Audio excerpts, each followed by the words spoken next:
Good evening and welcome to the big story on NDTV Profit, and I'm Nupur Talwar Suri. Well, the big fat Indian wedding season has begun, and as the Indian economy booms, Indian weddings are getting bigger and more expensive. The wedding industry is expected to do brisk business over the next 2 months with 48 lakh weddings planned. Now, business worth 5.9 lakh crore rupees is likely to be generated. And from apparel to jewelry to decor and location, most sectors are expected to pick up. To get an overview of how things are, I'm now joined by Sessa Sen. Hi, Sessa. So, Sessa, to begin with, take us through what the analysts are saying about the wedding season. Will this season act as one that will bring about a great deal of joy to retailers? The extended wedding season this year is expected to boost sales for retailers ranging from fashion to jewelry following months of lackluster demand. However, experts express caution about consumer sentiments beyond the festive quarter ending December, highlighting a lack of immediate triggers to stimulate spending, particularly in slow-moving urban markets. This uncertainty could even hinder companies' abilities to end the fiscal year on a strong note. Industry executives NDTV Profit spoke to said that market sentiments has improved since late October, with consumers engaging in last-minute shopping rather than planning for events like wedding in advance like they did before. A gradual revival in sales is anticipated, potentially reaching pre-COVID levels by the end of the entire wedding season in May next year. This entire season is viewed as significant for achieving full economic normalization after pandemic disruptions. Remember, we saw artificial revival in 2022 after COVID shutdown, which was followed by a slump in 2023 because of a high base. So 2024 and 5 is very crucial. The Indian wedding industry, valued at $130 billion, is a major driver of discretionary spending, with the average wedding expenditure around 12.5 lakh. Bridal purchases dominate the jewelry market, with gold being the default choice. Companies like Titan and Kalyan Jewelers are optimistic about a recovery in sales as the wedding season progresses, especially following a price correction in gold and an increase in auspicious dates. The apparel industry, which also derives over 10% of its revenue from weddings, experienced subdued spending in the first half of the fiscal.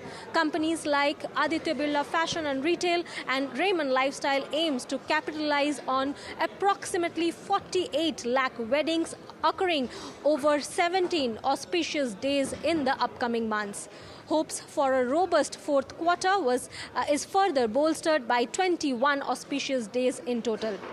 Now, despite corporate optimism, experts warn that the temporary seasonal uptick may not lead to sustained growth due to economic uncertainty. While various sectors may see increased spending on like jewelry, alcohol, apparel, the urban wedding expenditure could remain lackluster, particularly in metropolitan areas where consumption is slowing.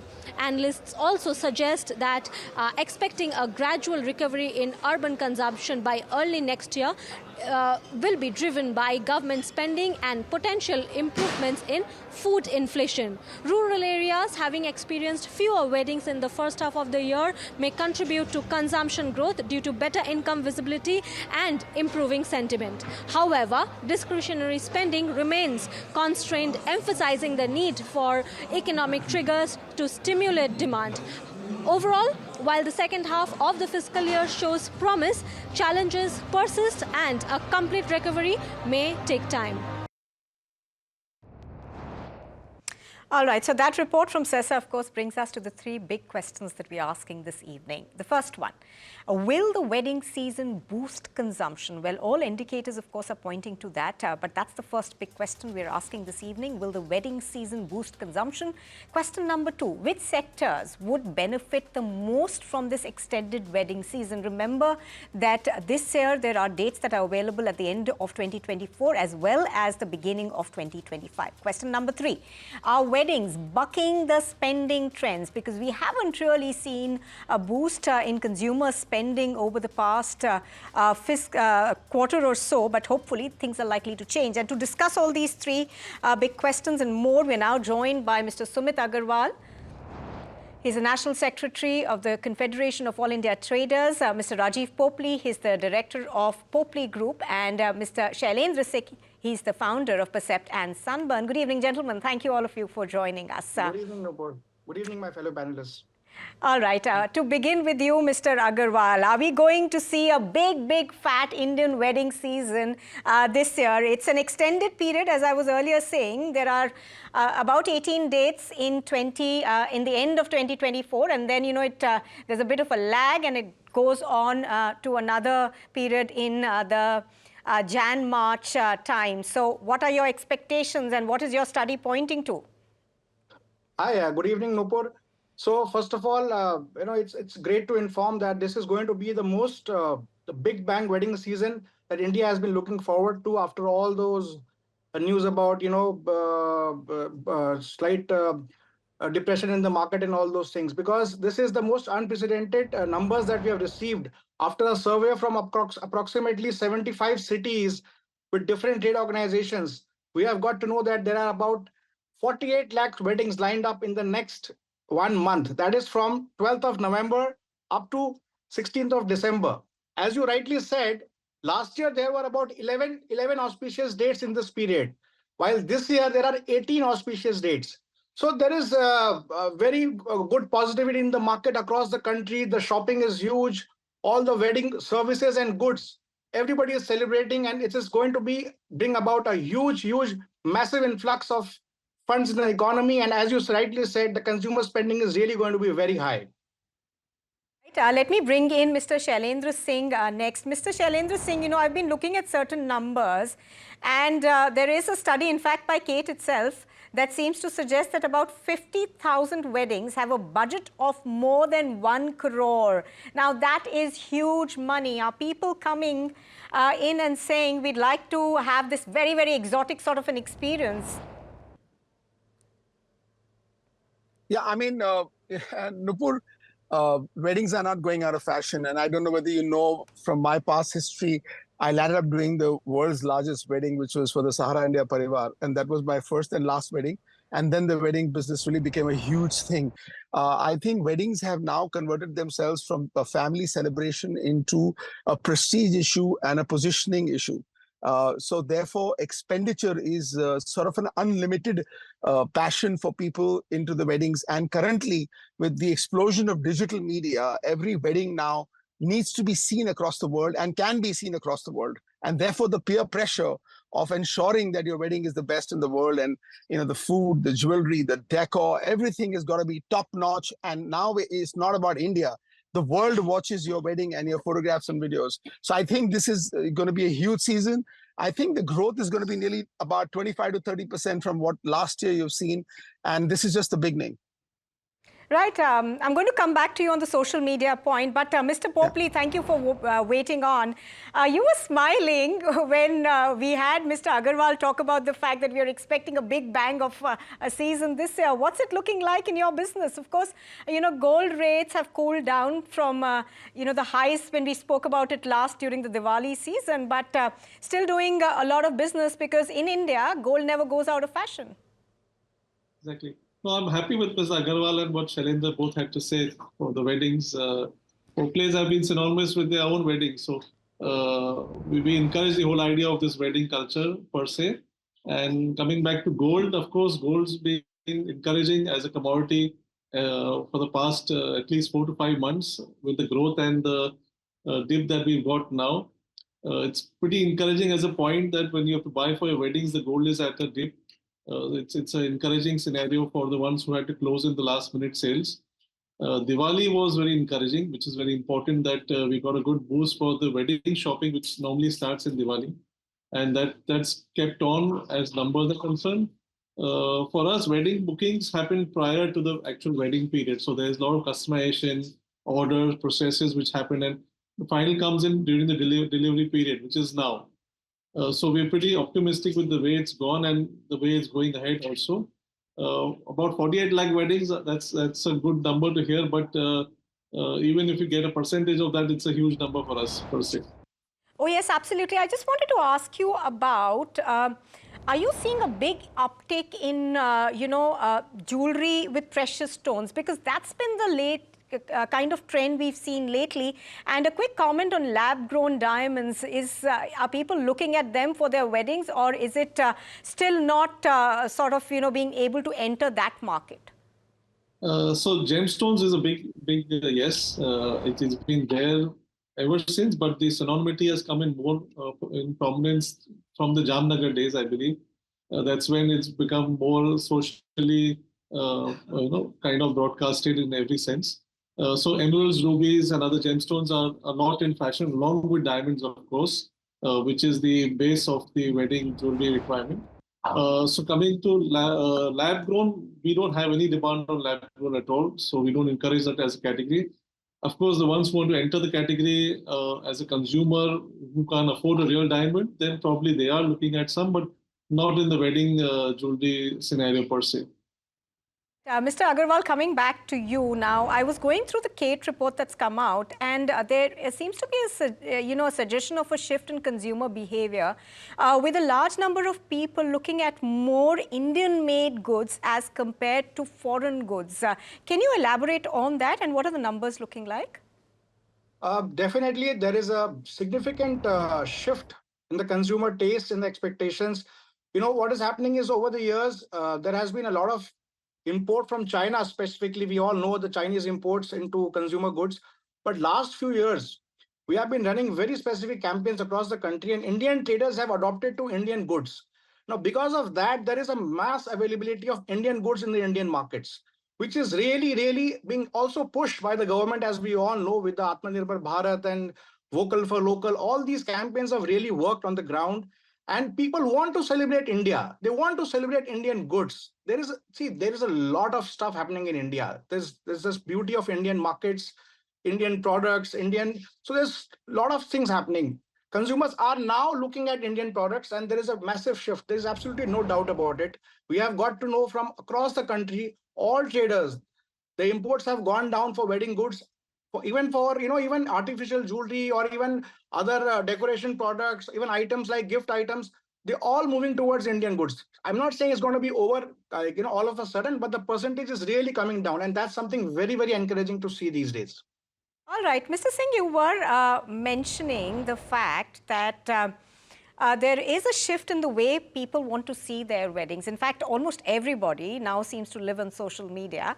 And there is, a trend that indicates that people are actually allocating a certain amount of money from that entire pie to social media. And I was talking to someone before I came into the studio, and they said, a friend's wedding actually had a camera person, couple of them only focused on social media. What's your sense on that? Yeah, to put just one point about Mr. Agarwal's point of, that everything is, more about India now, Indian products, etc. And of course, the government of India has ensured that anybody hosting a lavish wedding abroad gets pretty much raided quickly.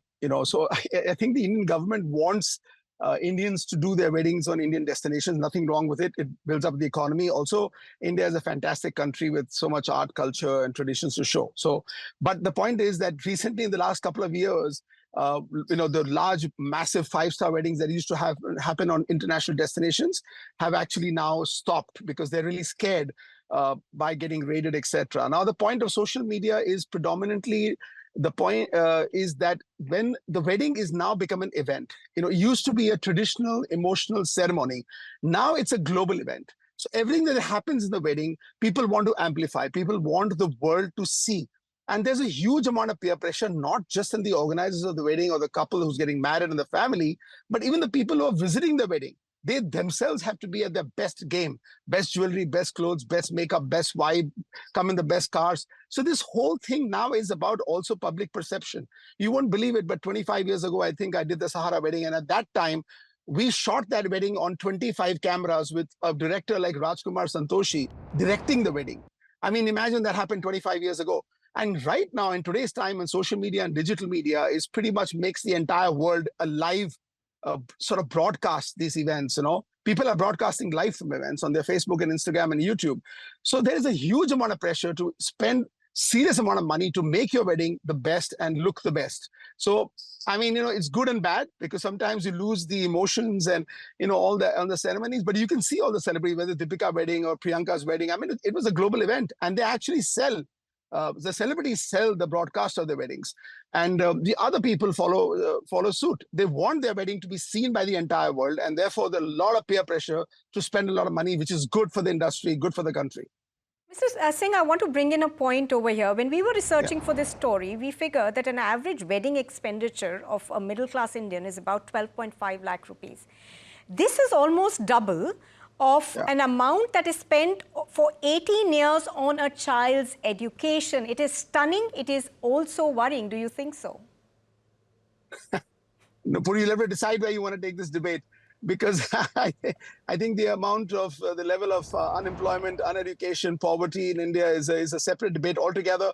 I just want to celebrate the fact that this particular space is growing, because it leads to employment. It leads to employment. It leads to money for everybody. So I'm excited about the coming season, and and I think we'll keep the other topic for another debate. Oh yes, absolutely. We want to celebrate it, but we also want to focus on how important education is. Sure. So coming back to you, Mr. Popley, in the past, in Indian tradition, it's gifting of jewelry is also considered to be very, very important. Is that a trend that's continuing? And what are the budget ranges that you see in terms of gifting? So gifting, obviously, as a part of the family, always is going to be a part with the jewelry as a category. And that's where we create lines, in fact, which are supporting this gifting aspect, what we call as lightweight jewelry in theoretical terms. But there are lines created which is specifically during the wedding seasons for gifting. It can obviously go across parameters of families exchanging gifts and so on and so forth. Budgets, of course, with gold rising over 80,000 rupees, budgets have changed for sure. And that's where the design and other aspects come into picture. So it's purely relative family basis and the closeness of the relative to whom the gifts are being exchanged with. So that's going to be a separate subject. But however, we've created lines, which is more important, that suits across price points. And surely wedding gifts are important. That's how the whole culture of jewelry shopping, in fact, grows beyond the bride and to the entire family. Right. Mr. Agarwal, the capital, of course, is known for its big, fat weddings. Is that a trend that we are looking will continue in this wedding season as well? So lots of big business planned in the capital?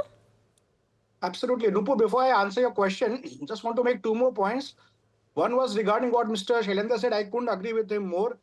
As per our estimates, about 5 years back, there was absolutely no expenditure on social media for weddings. But what we have estimated this year, about 5,000 crore rupees is being spent on social media out of the 6 lakh crore. That is an estimate that we have drawn. So that is really huge and it is growing. Secondly, the jewelry part, as per our estimates, jewelry is going to account for about 15%. So that's approximately 90,000 to 1 lakh crore out of the entire expenditure for the wedding season that we are looking at. Those were two numbers which I wanted to put on the table because we have people talking about social media and jewelry here. So moving to Delhi, see, Delhi is the hub. Delhi is the place. I mean, everyone would agree Delhi is the biggest hub for all social and wedding expenditure across the country. And as per our estimates, Delhi has accounted for almost 10%. Almost 10% of the entire country's events, weddings, functions, and all functions combined. If I just give you a figure, about 5 years back, there were about 300 to 400 marriage venues in Delhi. Because our association is connected to all the marriage venues, the banquet halls, the tents, and the hotels and everything. In 2024, at the moment, there are about 850 marriage venues in Delhi. So that's about double in 5 years. And I'm not even including the hotels. So Delhi is going to lead the whole wedding brigade in the country. And Delhi is the capital, you can say, not only the capital of India, but yes, the wedding capital of India, for sure. All right, Mr. Shailendra Singh, in the past few months, we have seen that despite a bit of a lag on consumption in general, luxury segment in India is still continuing to do exceedingly well. Is that something that we are looking at as far as the wedding business is also concerned? You spoke earlier about the fact that a lot of Indians are now coming back home to have these big fat destination weddings. But the luxury segment still, perhaps going to see more of an uptick now? Yeah, I feel, if you notice, generally the lifestyle of a affluent upper middle class or the upper class has gone up notches and notches due to the exposure of digital media's lifestyle content that we watch in our living rooms. Everybody is aware of what the fashion trends are in Milan and New York and Bombay, Delhi. A gentleman who's doing a wedding in Ludhiana wants to match up a wedding not only in Bombay standards or Delhi standards, but even in Milan and London and New York. So it's pretty much, it's super aspirational, and aspirations, unfortunately, result to you buying a lifestyle, which is a branded lifestyle. So driving the right SUV, wearing the right watch, the jewelry, like Mr. Pople is mentioning, he's a brand himself. So you buy gold from a normal shop and you buy from Pople, or you buy from Tribundas Himji Jewelers, or a Raymond suit. It matters. Brands matter. And it matters even more now. So the luxury segment, I don't even feel this journey is even begun. This is going to just explode because this new generation that is stepping into the purchasing segment are born with those aspirations. They're born with these expectations to wear branded jewelry, branded clothes, branded cars.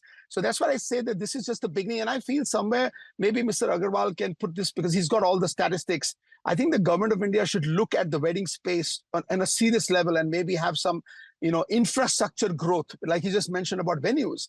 We need to really look at like how cricket has stadiums. We need to look at wedding as a serious business, because in the future, you're going to need some serious venues with proper security, fire, infrastructure, etc.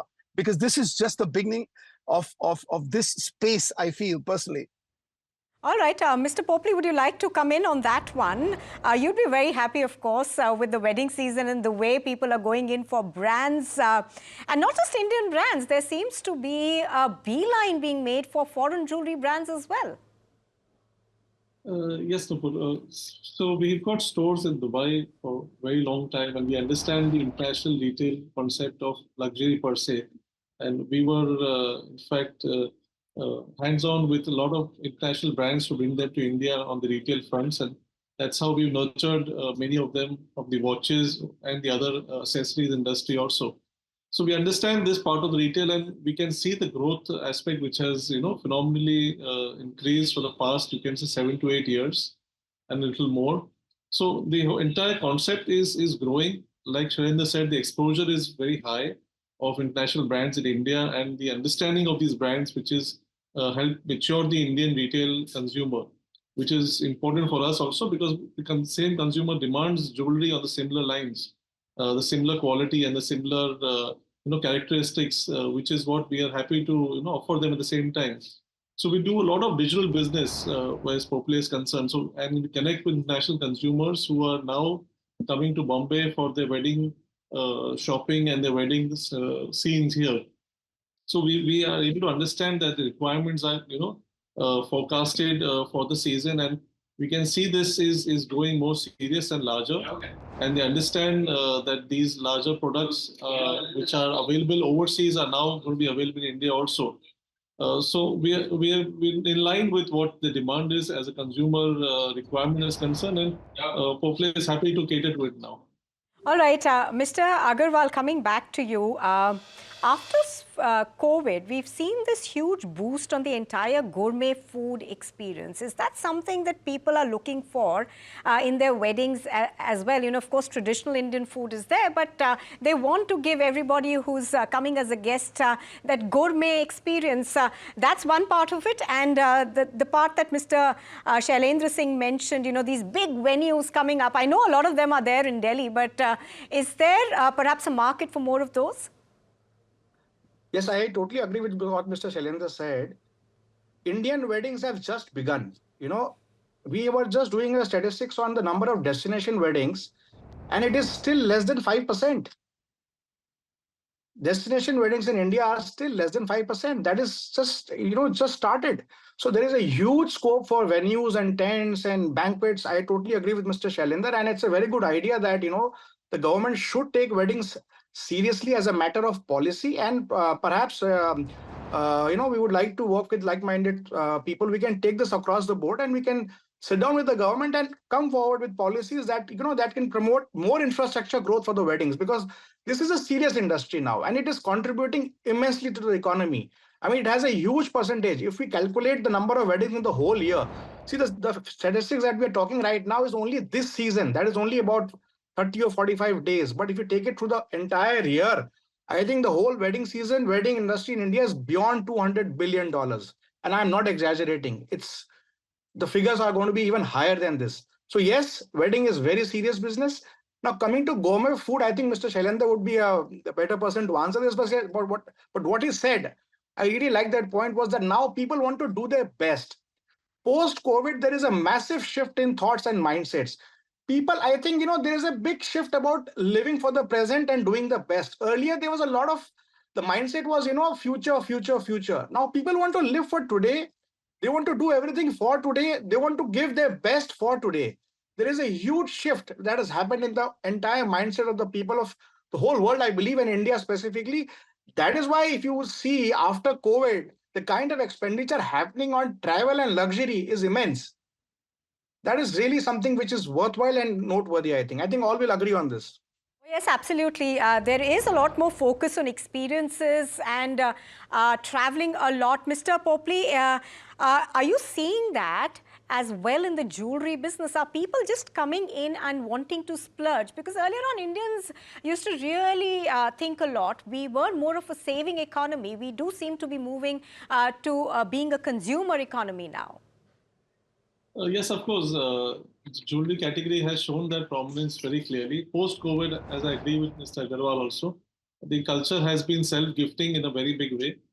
Consumers are there to buy jewelry for themselves to start with, and they would like to go for larger and good pieces, which are irrespective of the value of the product, but more design and other aspects are of importance. Though jewelry always has the bench of having a security of value down the line for uncertain days, but that's part of inheritance of the product category. However, the design and the entire idea of splurging at that point of time is going to be a prominence now, which is very clearly seen during the wedding also. All right. Mr. Sumit Agarwal as well as Mr. Rajiv Popley, both of you gentlemen, thank you very much. I think Mr. Shailendra Singh had a previous engagement, so he's dropped out already. But all of you, thank you very much for joining us on The Big Story this evening. Thank you. Thank you. Well, with that, it is a wrap on The Big Story on NDTV Profit. Thank you very much for joining in, but do stay with us for more.